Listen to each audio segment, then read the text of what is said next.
Around us here, you can see just how lush the rocks are, how covered in life they are. That's the role of marine protected areas. That's part of what the aquarium tries to show everybody. You can't come scuba diving here.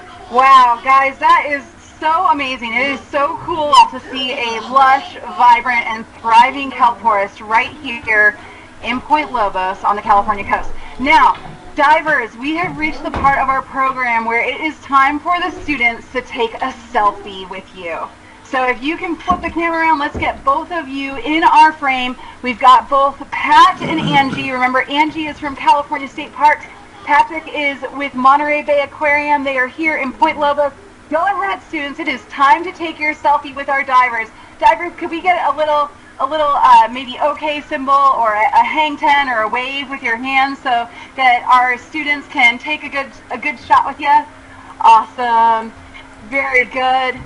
Thanks so much, divers. This is so cool. While you all are smiling for those selfies, I want to let the folks who are tuning in know we would love to see your selfies with our underwater friends.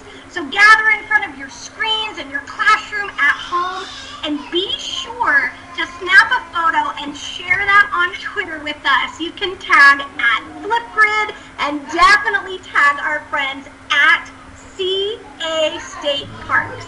So it's so cool to see those divers. We definitely want to celebrate. So smile, say cheese, say underwater selfie, and be sure to tag CA State Parks and Flipgrid.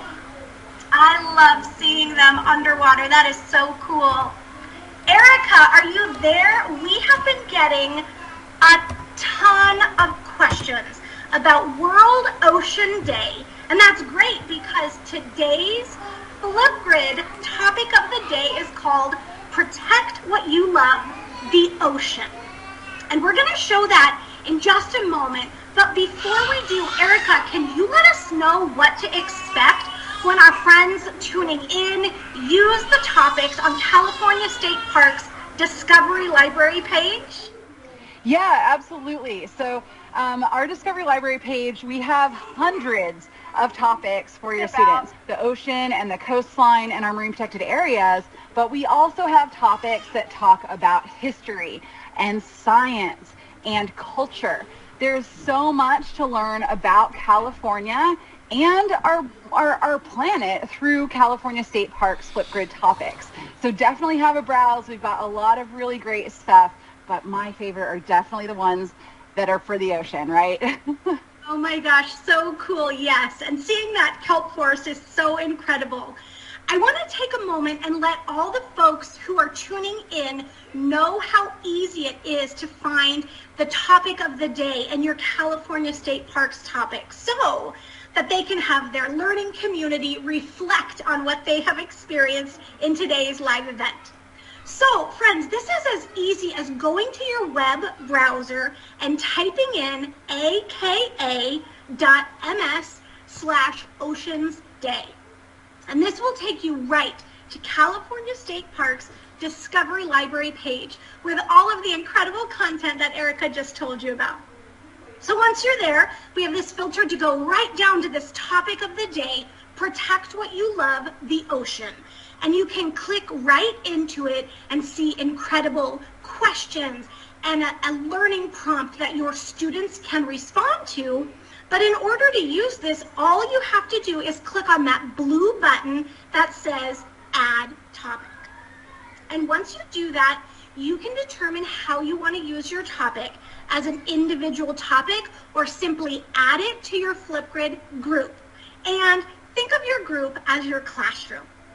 Friends, you'll be able to edit this topic if needed and customize it to your classroom or learning community. And of course, then the fun begins. Your students will reflect on their learning, answer those questions, and submit their own Flipgrid response.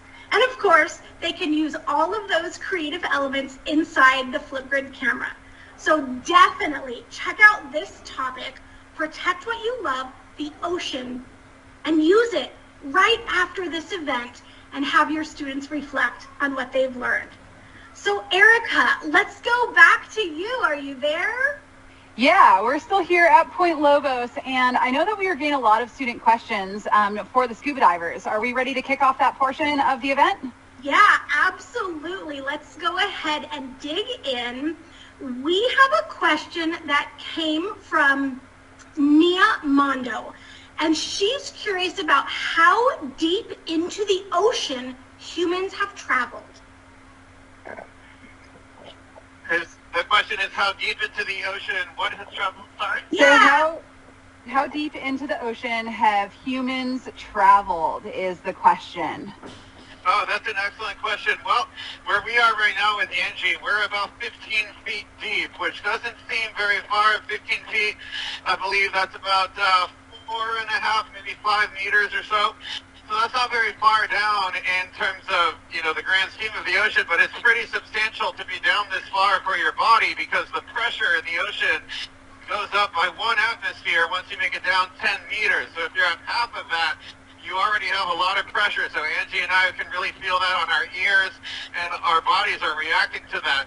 Humans have been down all the way to the bottom of the ocean in the Mariana Trench out there, the Challenger Deep. I forget exactly the depth of that. That's the deepest portion of the ocean, though. But there's only been 2 or 3 people that have made it down that far. Fewer people have been to the bottom of the ocean than people have walked on the moon. And that's something to think about because the ocean, everything that we're doing here with Angie, this is all very complex stuff. You can see all of the gloves we have to wear, the mask we have to have on. We've got cables, we've got cameras and lights, so many things just to be able to talk to you folks around the world. It takes a whole big team of people to make this happen. Incredibly complex. Once you add a little bit of water to the equation, you can go even further into space. Much easier than you can do what we're doing right now. Yeah, absolutely. And just to add on to that, I believe the deepest part of the ocean is about 36,000 feet. So that's much deeper than we are. And if you were going to go and explore that part of the ocean, you wouldn't be able to use the type of gear that Pat and I are using today. You would need to use some specialized robots or submarines or maybe even a remotely operated vehicle, which is sort of like a drone, but it's built for being underwater. So there are many different types of people who are exploring all parts of the ocean, and a lot of times when you go down to very deep parts of the ocean, you're likely to discover new animals that we didn't even know existed before. So that's a really cool part about deep exploration. Great question. Oh my gosh, that's incredible. Well, we do have a student named Brooke who is curious about how you keep people out of those protected areas. I'll take this one, Pat. I believe the question was, how do we keep people out of the MPAs? Correct. Great question, Brooke. I'm so glad that you asked that. And the answer is that we don't. So marine protected areas are places where humans are welcome to come and visit and explore and do all types of fun things like scuba diving, kayaking, swimming, snorkeling, maybe even driving a little ROV, one of those underwater drones. So many ways to recreate in the ocean, right? They're just places where when we ask when people come visit them, that they don't take anything with them when they come. So maybe when you go to the beach, you like to collect shells or cool rocks. And I like to do that too sometimes. But when we're in an MPA, we just ask that everybody leaves everything where it is. So humans are more than welcome to do what we're doing today, scuba diving, swimming, exploring. So we just ask everybody to leave the animals alone, kind of let them go about their business, and we just kind of observe them and respect their presence in these places. So actually, MPAs are incredible places to recreate and to play. So I encourage you, if you live near marine protected areas, to go play in your MPA. Just please leave the animals and the underwater life where it is. That's right. Yeah, thank you. Just to add on to it as well, one of the things that we often think is to help the ocean, we need to remove the people from it, and that's really not the case. What we need to do is change our relationship with what's happening in the ocean, because people have been living along this coastline for tens of thousands of years. We have the Ohlone, Eslet, and Rumson also known as Costa Noan to some people that have lived here along this coastline for thousands of years in relationship with the natural environment, and where we end up having these issues, why we need to have marine protected areas in these different areas left alone, as it were, is because our relationship of taking resources from the ocean and bringing them out to the rest of the world beyond what they can sustain. That's really the source of why we need these protected areas, why we have the Monterey Bay Aquarium, California State Parks here to help inspire conservation of the ocean, because ultimately we all love the environment. We don't want to do something bad, mostly, and people have been a part of this environment for the entire time. It really depends on a few things. When it's really cold, it's harder to stay down underwater because you start not being able to move around as much and really enjoy your time. But on our backs here, I don't know, Angie, I can show your tank. That's all of Angie's air right there. So when we're out of air, or before we're out of air, it's time to come back up to the surface. So typically for me, my lungs work maybe a little bit differently than Angie's. Each person is different, so I tend to go through air a little bit faster. And so I can spend about an hour or so on a dive when we're talking like this, maybe a little bit shorter because we're spending so much time. Angie, what's the longest dive you've done? I think my longest dive is in a kelp forest. I would say probably about an hour, maybe a little more than an hour. Yeah, so if we want to go down into the tropics, if you were diving somewhere tropical in the coral reef, that could maybe go to 2 hours because we're not using as much oxygen to keep ourselves warm. Yeah, good question. The thing is really that the limiting factor for us on a scuba dive is usually how warm we are and how much air we have. But there's also a lot of other factors that contribute to how long we can stay underwater, including that we're breathing air on our backs. So many people think that our tanks are full of oxygen, but they do contain air which contains nitrogen. And sometimes, if you're on a dive maybe that's a lot deeper than we are, your body is taking in those different gases in different concentrations than you do at the surface. And those can create complications if you were to stay down too long. So there's a lot of physics that goes into scuba diving that everybody who knows the scuba diving needs to learn about. So if you're interested in physics or scuba diving, this is a really fun way to put it into practice. So check out some of that stuff if you ever want to go scuba diving. That's right, yeah, to the point of how deep we can go in the ocean. The deeper you go, you can't stay down very long. You start having issues with your body. So yet another limitation to trying to do anything underwater. The cold, the air, the depth, the water itself with the electronics. It's an incredible challenge to be able to come here underwater. And all of you folks, I really appreciate you tuning in for all the work that comes in to just be able to speak to you from underwater. It's a whole lot going on without even realizing it. Well, it's very cool for us to be able to talk with you. We have lots more questions. Mrs. Gorofsky's class in Kenmore, New York is curious, what happens if there is no kelp? Oh, that is an excellent question, and Angie, I don't know if you want to tackle that because in your part of California, there's a lack of kelp, but the question is, what happens if there's not kelp around? What kind of effects does that have on the ocean? Great question. One thing you can notice just by looking at the kelp, and I said this a little bit before, is that our kelp habitat creates basically a three-dimensional structure underwater. Sometimes I say it's kind of like an apartment building because down in the hold back, the kind of root of the kelp that we showed you before, there's lots of spaces and compartments for small invertebrates to live and to grow. And all along the kelp you can even see there's some little snails hanging onto our kelp. Oftentimes you'll see fish in the kelp, and we have sea otters and other amazing animals that seek shelter in the kelp as well. So it provides an incredible, again, three-dimensional habitat where animals can hide from predators, maybe lay their eggs, and raise their young, right? So raise their babies. So when we take the kelp out of the equation, we have less three-dimensional habitat. Sometimes in some places in the world, there's something else that provides habitat. Maybe it's big, rocky structures underwater. Maybe even it's like a shipwreck, right? So creating that three-dimensional structure. But where I live, we're starting to have a big balance in the ocean. And it's because we're losing our kelp. Partly partly because we have an overgrowth of something called urchin. Now, I wonder if anybody out there has ever seen or heard of an urchin before. It's sort of a animal with lots of spikes on it, and they are voracious vegetarians. They love to eat kelp, and they are eating up a whole lot of kelp, much of which has also been impacted by a changing ocean, so warming ocean conditions. So a lot of those things are working together and decreasing our kelp, and as a result, a lot isn't perfectly clear. It looks a little different than maybe you've seen in a swimming pool, for example.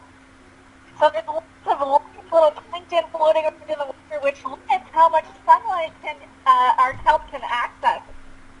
So in certain conditions, in ideal conditions, our kelp can grow easily over 100 feet tall, and generally down to about 70 feet. So what do you think happens to the extra 30 or more feet of kelp once it reaches the surface?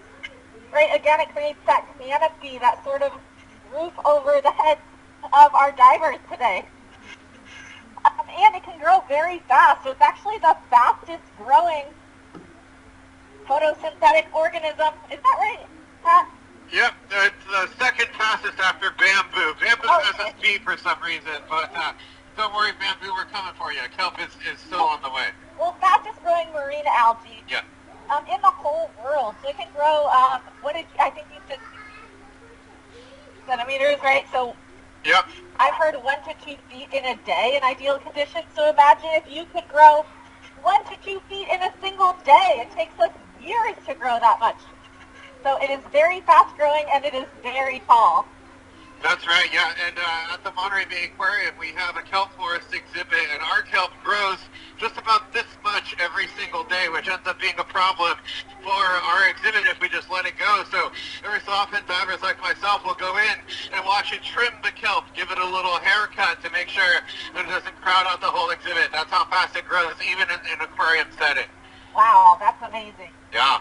Oh my gosh, divers, this is fascinating. We do have some more questions. We have a friend, Emmanuel, who's curious, what's the smallest fish in that area? The smallest fish in the area? That's a good question, Emmanuel. Angie, I saw a very tiny earlier, but some of the smallest fish that we have around here are little baby rockfish that will come into the kelp forest. There's lots of baby fish that are out there, usually on the ocean currents, far away from shore. But the smallest adult fish, that's a very good question. Some kind of a sculpin, I imagine. Yeah, probably. We do have lots of small fish off the coast of California, but I like that you brought up rockfish because I did see some of them here yesterday. They're probably about this big. I don't know. Have you seen any smaller than about an inch? Yeah, I know it's hard because some of them are very small as babies and you see them in the kelp forest, and then they become massive and don't live in the kelp forest anymore. Some of the smallest, some of the biggest fish, start off incredibly small. For example, you might not think of a mola or ocean sunfish if you folks haven't heard about that before. Here, Angie, if you hold the camera real quick, this is what a mola swims like. If you've ever seen one, it's kind of funny. It goes back and forth with this little fins there. And so a mola, when they start off, they're 2 millimeters across, incredibly tiny, and they're out in the open ocean near Hawaii. And then some of those adults will end up growing up and they'll be massive. They'll be 4 meters across and weigh 2 tons. And then they come here along the coast into the kelp forest even to get cleaned by little fishes we have here called senoritas. So yeah, small to large, the kelp forest does it all. Yeah, and I will just add that there's a lot of small fish in the kelp forest because, like I mentioned before, this is like a nursery, right? So it's common to not only see the smallest fish, but also the biggest fish, because some of those fish have a pretty small home range, which means it's like they never leave their neighborhood. And in an